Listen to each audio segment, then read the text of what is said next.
Bitcoin's long-anticipated halving is, depending on where you sit, a vital event that will burnish the cryptocurrency's value as an increasingly scarce commodity, or little more than a technical change talked up by speculators to inflate its price. The halving comes after Bitcoin hit an all-time high of $73,803.25 in March, BTC USD. But what exactly is the halving, and does it really matter? The halving, which happens roughly every 4 years, the latest of which is expected this week, is a change in Bitcoin's underlying blockchain technology designed to reduce the rate at which new Bitcoins are created. Bitcoin was designed from its inception by its pseudonymous creator Satoshi Nakamoto to have a capped supply of 21 million tokens. Nakamoto wrote the halving into Bitcoin's code, and it works by reducing the rate at which new Bitcoin are released into circulation. So far, about 19 million tokens have been released. Blockchain technology involves creating records of information, called blocks, which are added to the chain in a process called mining. Miners use computing power to solve complex mathematical puzzles to build the blockchain and earn rewards in the form of new Bitcoin. The blockchain is designed so that a halving occurs every time 210,000 blocks are added to the chain, roughly every 4 years. At the halving, the amount of Bitcoin available as rewards for miners is cut in half.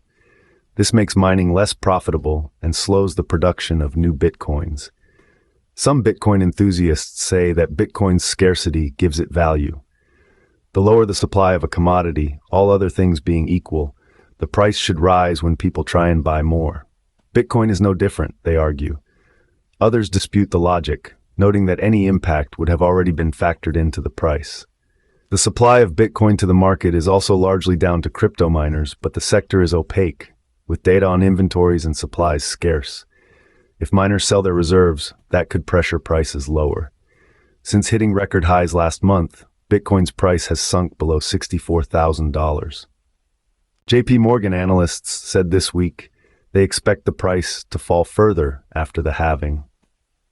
Establishing the reasons for a crypto rally is also hard, not least as there is far less transparency than in other markets.